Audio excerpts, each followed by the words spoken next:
Bismillahirrahmanirrahim. Alhamdulillahilladzi hadana li hadza wa ma kunna linahtadiya laula an hadanallah. Asyhadu an la ilaha illallah wahdahu la syarika lah wa asyhadu anna Muhammadan abduhu wa rasuluh. Allahumma shalli ala sayyidina Muhammadin abdika wa nabiyyika wa rasulika an-nabiyyil ummi wa ala alihi wa sahbihi wa sallim taslima biqadri 'azamati dzatika fi kulli waqtin wa hin. Amma ba'du. Segenap para ustadz, para hujjaj, para orang tua, wabil khusus orang tua kita sekalian, Abina, Haji Nasruddin beserta keluarga besar. Mudah-mudahan Allah senantiasa memberikan kesehatan, wabil khusus untuk Umina, Umi Haja Ida, Allah terus jaga kesehatannya. Amin. Dan Allah jadikan putra-putri dan cucu-cucunya generasi yang soleh-solehah. Amin ya rabbal alamin. Segenap jamaah hifdzul amal yang dirahmati oleh Allah, mari sama-sama kita lanjutkan pengajian kitab Tafsir Marah Labid Surat Al-Baqarah ayat 139. Ini masih tentang dialog antara orang muslim, orang-orang Islam, Nabi dan para sahabatnya dengan orang-orang Yahudi dan Nasrani. Yahudi dan Nasrani sebagaimana kita tahu ini adalah agama samawi atau agama langit samawi ya. Agama samawi itu artinya agama langit. Sama-sama Allah berikan kitab kepada mereka. Allah berikan kitab. Yang Nasrani Allah berikan Injil, yang Yahudi Allah berikan Taurat. Taurat emang kitab yang paling tua, makanya rada ini orangnya ya gengsian, namanya tuaan dia Taurat. Yang Injil datang setelah Taurat. Nah baru kita emang bontot ini Al-Quran. Oleh karenanya umat Islam di Madinah saat itu bersama Rasulullah SAW ini sering didebat, sering dibantah oleh orang Yahudi maupun oleh orang Nasrani. Banyak diantara ucapan-ucapan mereka yang kemudian mengklaim bahwa kebenaran, yang kemudian menganggap bahwa kebenaran itu ya Yahudi, kalau nggak Yahudi ya Nasrani, kalau orang Yahudi ya Yahudi, kata orang Nasrani ya Nasrani. Nah berikut ini juga mereka berdebat, mereka membantah apa yang sudah Allah tetapkan untuk umat Islam, Allah tetapkan untuk orang Arab pada khususnya untuk orang Arab pada ayat yang 139 dari Al-Baqarah ini. Qala Allah Ta'ala wa huwa asdaqul qailin qul atuhajjunana fillahi wa huwa rabbuna wa rabbukum wa lana a'maluna wa lakum a'malukum wa nahnu lahu mukhlisun. Qul katakanlah wahai Muhammad, atuhajjunana fillahi, apakah kalian membantah kami dalam Allah, dalam urusan Allah, ai fi sya'nillahi, yaitu dalam urusan Allah, anistofa rasulahu minal arabi, bahwasannya Allah berhak memilih utusannya dari Arab, dari orang Arab atau bangsa Arab, la minkum, tidak dari golongan kalian. Wa taquluna, dan kalian berkata, lau anzalallahu ala ahadin, kalau memang Allah ingin menurunkan kepada seseorang, la anzala alaikum, pasti dia akan menurunkan kepada kalian, maksudnya kepada orang Yahudi. Wa tarawnakum ahaqqa bin nubuwati minna, dan kalian berpendapat bahwa kalian ahaqqa, lebih berhak, bin nubuwati, dengan kenabian, minna, ketimbang kami. Wa huwa rabbuna wa rabbukum, padahal dia Allah adalah Tuhan kami dan Tuhan kalian. Fa innahu a'lamu bitadbiri khalqihi, karena sungguhnya Allah itu lebih mengetahui tentang urusan atau tentang mengurusi makhluknya. Wa biman, dan tentang siapa yasluhu lirisalati, yang paling layak untuk mendapat kerasulan.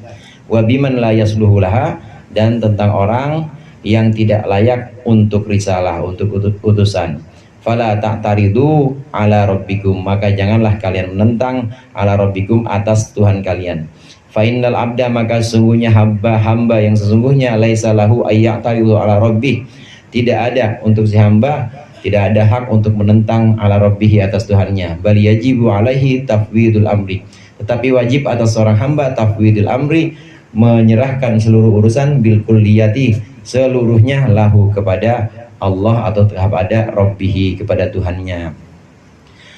Nabi Muhammad SAW diperintahkan, bilang wahai Muhammad kepada mereka, orang-orang Yahudi maupun orang-orang Nasrani, kalian membantah Allah, kalian membantah Allah tentang urusan Allah yang merupakan hak prerogatif Allah.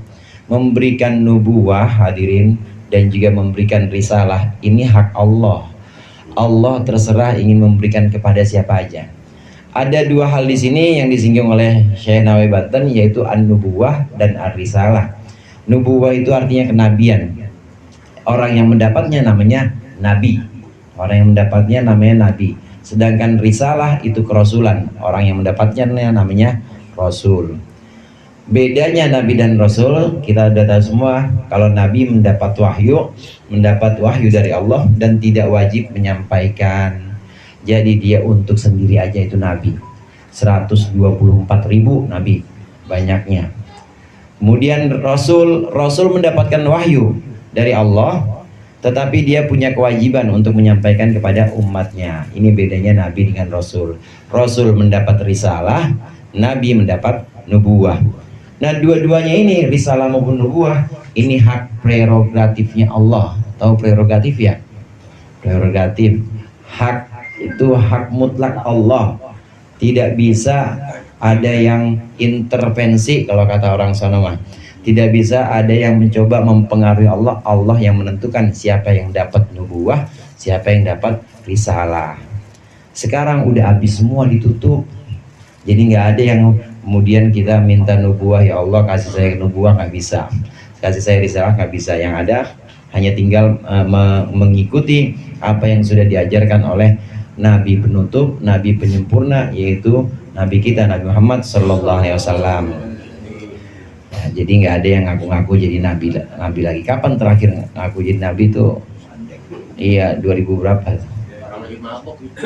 Iya, ditangkap sama polisi ya. Ya, bagus ya Polri bisa nangkap nabi. Hebat. Semua nubuwah atau risalah, nubuwah atau risalah itu hak mutlak Allah, tidak bisa campur tangan. Demikian juga ketika Allah menentukan bahwa risalah, nubuwah, orang yang menerima risalah itu udah pasti menerima nubuwah, karena rasul itu udah pasti nabi. Tapi kalau nabi belum tentu rasul. Ketika Allah menentukan bahwa Nabi Muhammad menerima risalah, Nabi Muhammad menerima kerasulan, ini ternyata bukan dari bangsa Yahudi, bukan dari bangsa mereka. La minkum katanya.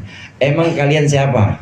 Emang kalian siapa berhak mendebat Allah atau berhak menentang Allah dalam urusan Allah? Yaitu hak Allah mutlak untuk menentukan siapa yang jadi rasul, siapa yang jadi nabi, siapa yang menerima nubuah, siapa yang menerima kerasulan. Kalian tidak punya hak apa-apa dan tidak punya kemampuan apa-apa untuk menentang Allah. Kita tahu semua hadirin bahwa orang-orang Yahudi, demikian juga orang-orang Nasrani, ini tidak pernah mengakui anaknya Nabi Ibrahim yang namanya Ismail.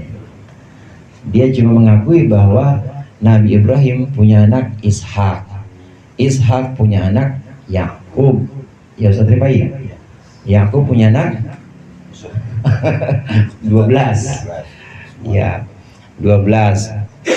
Yakub punya anak 12. 12-nya semuanya jadi nabi. Di antaranya ada yang namanya Yahuda, yang kemudian ke bawahnya itu jadi Yahudi.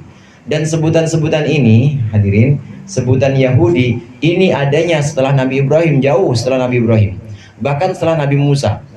Setelah Nabi Musa. Jadi beberapa generasi setelahnya baru ada sebutan Yahudi. Nah, mereka menganggap orang Yahudi, ini kata orang Yahudi, Ibrahim itu agamanya Yahudi. Lah, orang Yahudi aja baru ada ratusan tahun setelah Nabi Ibrahim. Ini kan anggapan yang salah dan anggapan yang bohong ini. Kedustaan, sebuah kedustaan. Begitu juga orang Nasrani. Orang Nasrani menganggap bahwa Isa itu Nasrani. Ya entah agamanya, entah pahamnya, pokoknya Isa Nasrani. Padahal sebutan Nasrani itu adanya setelah Nabi Isa jauh. Nabi Isa tidak pernah menyebutkan agamanya. Nabi Isa tidak pernah menyebutkan agamanya sebagai agama Nasrani. Orang-orang setelahnya, ini anggapan-anggapan yang salah. Ditambah bahwa mereka merasa paling berhak, bahwa dari dulu yang namanya risalah, nubuwah, kerasulan, kenabian itu dari dulu Allah turunkan kepada Bani Israel pasti, yaitu kepada keturunan-keturunannya Yakub, bukan kepada bangsa lain. Tapi ternyata Allah menentukan bahwa yang menerima adalah bangsa Arab, dipilih dari bangsa Arab, yaitu keturunan Abdul Muttalib, dipilih dari keturunan Abdul Muttalib, yaitu putranya Sayyidina Abdullah. Dari Sayyidina Abdullah kemudian lahirlah dari istrinya Siti Aminah, lahirlah junjungan kita, yaitu Sayyidina Muhammad Sallallahu Alaihi Wasallam. Apakah itu Bani Israel? Bukan. Itu yang dulu tidak pernah mereka akui, yang dulu selalu mereka ingkari. Lahirlah Nabi penutup yang ternyata menjadi penyempurna semua agama, termasuk menjadi penyempurna ajaran-ajaran Taurat dan ajaran-ajaran Injil. Jadi mereka hasud, hadirin, dengki. Asalnya dengki. Orang kalau udah dengki kan susah. Ya, dia sebenarnya bukan cuma musuhin orang yang dia hasud, musuhin Allah dia. Musuhin Allah kalau orang hasud itu. Jadi itu kopi punya Abi ya, Bi? Kopi punya Abi, teh punya Abi ya. Lah tapi saya kok ada orang kagak demen itu kopi ada di depannya Bang Madrais. namanya begitulah, punya siapa emang itu? Orang punya Abi, apa kagak boleh dibagi-bagi? Pengennya apa orang begitu? Pengennya itu kopi hilang, jangan ada di depan Bang Madrais misalnya. Itu kalau orang negeri begitu. Nubuah risalah kok ada di bangsa Arab, nubuah risalah kok ada pada bangsa yang terkenal dengan bangsa jahiliyah sebutannya, bangsa ummiyin, maaf, lebih tepatnya bangsa ummi yang tidak kenal baca tulis, yang tidak kenal huruf, kok bisa dapat nubuah? Nah, dia dengki, hasud. Hasud ini bisa menghapus amal. Sabda Rasulullah, hadirin, iyyakum wal hasad, fa innal hasada yakulul hasanat kama takulun narul hatab. Hati-hati sama yang namanya dengki. Dengki itu bisa menghapuskan semua kebaikan-kebaikan. Sama kayak api ngapus rokok puron, habis jadi abu semuanya, nggak kesisa, udah nggak ada yang bisa dihisap lagi, udah habis. Kama takulun narul hatab. Sebagaimana api memakan kayu bakar, udah tinggal abu. Itu nggak ada yang bisa dimanfaatkan dari abu kecuali abu gosok. Udah ada sunlight sekarang, kagak laku, nggak ada manfaatnya. Hasud itu habis semua amal baik seseorang karena dia hasud kepada orang lain.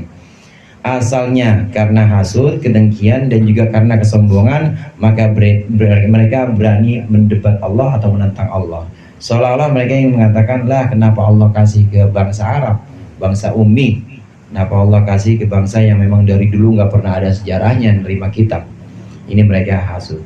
Maka di sini kata Syekh Nawawi Banten, nggak begitu seharusnya. Yang namanya hamba, yang namanya seorang sahaya atau hamba itu tidak punya hak untuk menentang tuannya. Mau dikasih apa aja harusnya nerima. Walillahil amru min qablu wa min ba'du.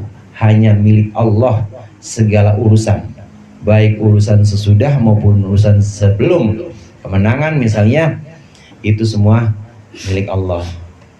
Di ayat lain Allah sebutkan makana lahumul khiyarah, makana lahumul khiyarah, mereka tidak punya pilihan apa-apa. Allah yang memilihkan, Allah yang memilihkan, Allah yang memilihkan apa yang akan Allah berikan kepada orang yang Allah kehendaki. Semuanya itu adalah semau Allah. Ini semau Allah ya, semaunya yang namanya Tuhan yang benar-benar begitu ya, semau Allah. Allah bisa aja memberikan kepada siapa aja. Dari sini hadirin, ini bisa kita tangkap seolah-olah orang hasud dan juga orang-orang Yahudi Nasrani ini yang tidak suka bahwa kenabian diberikan kepada bangsa Arab, ini seolah-olah jadi Tuhan sendiri. Jadi dia nyaingin Allah. Ngapa sih Allah kasih? Jadi dia jadi Tuhan-Tuhan kecil. Ini yang kadang-kadang disebut dengan musyrik juga. Karena musyrik itu ada musyrik halus, ada musyrik kasar. Ya, musyrik kasar itu nyembah pohon, musyrik kasar nyembah patung, musyrik kasar. Lihat. Iya, pohon kelapa. Cokok.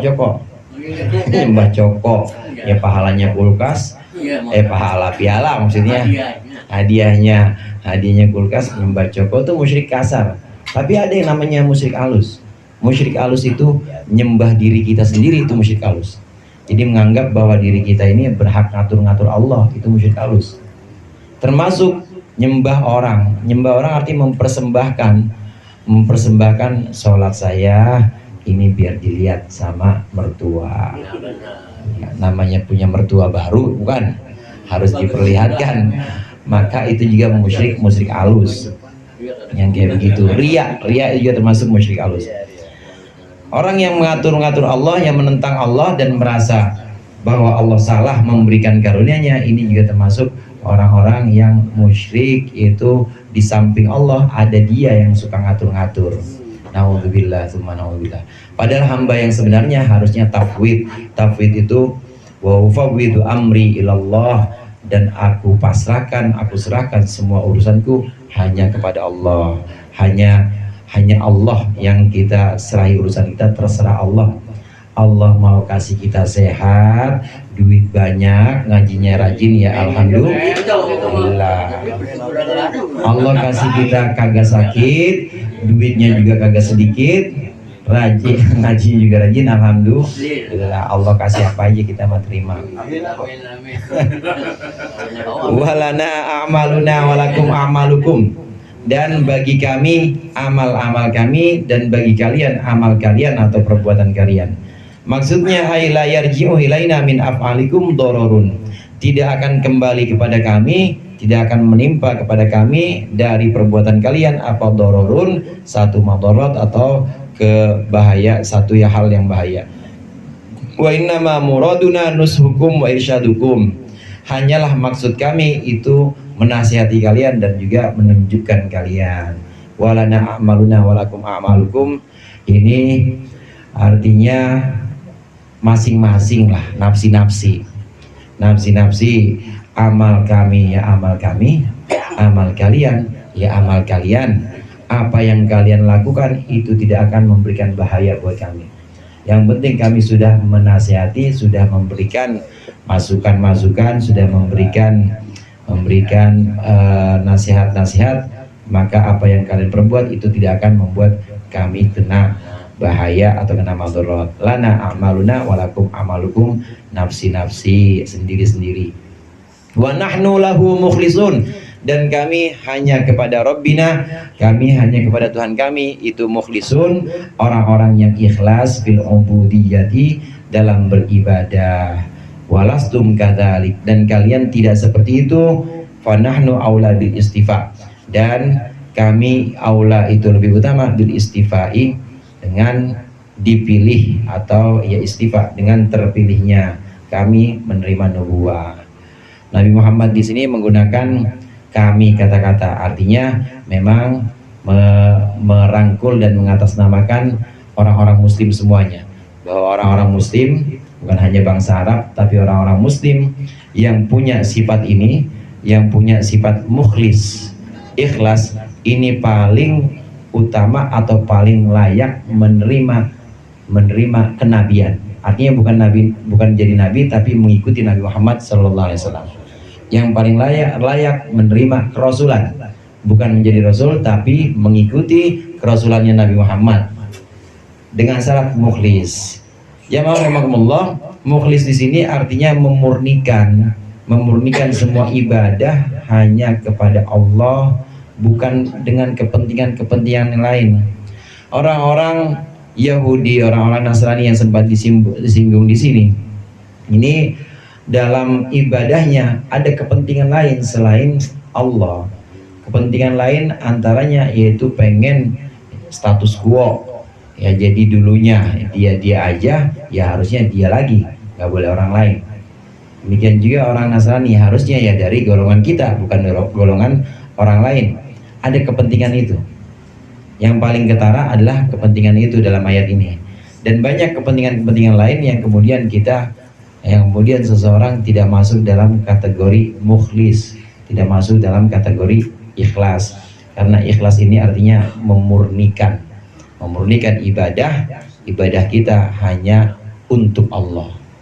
Itu kan tiap hari kita baca, inna sholati wa nusuki wa mahyaya wa mamati lillahi rabbil alamin. Sesungguhnya sholatku, ibadahku, hidup dan matiku lillahi rabbil alamin, hanya untuk Allah, hanya karena Allah, atau hanya milik Allah. Saya lebih senang saya artiin milik Allah, hanya milik Allah. Jadi kita ngaji ini jangan bilang ngaji kita, tapi ini Allah yang punya kemampuan, Allah yang punya kebiasaan untuk nuntun kaki kita sampai di sini. Kita bisa sholat, bisa jamaah, itu juga bukan milik kita amal itu.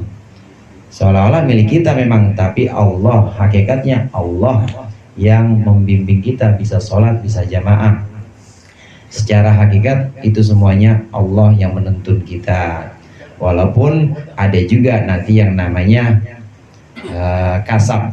Dalam tauhid itu kasab adalah usaha atau upaya seseorang untuk memilih.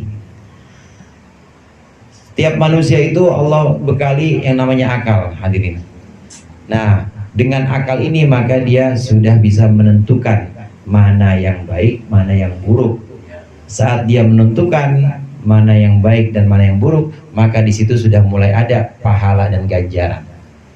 Tapi dari awal hakikatnya semuanya Allah. Wallahu khalaqakum wa ma ta'malun. Allah menciptakan kita, menciptakan kalian, dan juga menciptakan apa yang kita perbuat. Jadi ngajinya kita perbuatan siapa? Perbuatan Allah secara hakiki, secara hakikat. Sholatnya kita Allah yang berbuat itu secara hakikat. Semua perbuatan-perbuatan kita semuanya Allah yang mewujudkan perbuatan-perbuatan kita. Namun dalam akidah, dalam pelajaran tauhid itu ada yang namanya kasab. Dengan akal manusia mampu menentukan mana yang baik, mana yang buruk. Sejak dia menentukan yang baik dan dia ikuti, maka ada pahala di situ. Di situ kemurahan Allah. Padahal itu Allah semua. Tapi karena dia pakai akalnya, digunakan akalnya untuk memilih yang baik, maka dapat pahala. Nah begitu juga ada pilihan baik dan buruk. Dengan akalnya dia milih buruk, dia milih sesuatu yang sebenarnya bahaya untuk dia, maka di situ sudah mulai ada yang namanya dosa, ada yang namanya siksa nanti karena dosa itu. Iya, kalau bahasa umumnya disebut dengan tanggung jawab, bertanggung jawab atas perbuatan-perbuatannya. Jadi secara walana a'maluna walakum a'malukum, ini secara syariat memang ya, kita amal dan kita punya pahala atau punya dosa, dapat dosa. Tapi secara hakikat nahnu lahu mukhlisun, tetap semuanya harus kita murnikan bahwa itu semuanya Allah yang menciptakan semuanya. Am taquluna inna Ibrahim wa Ismail wa Ishaq wa Yaqub wal asbata wallahu a'lam bissawab.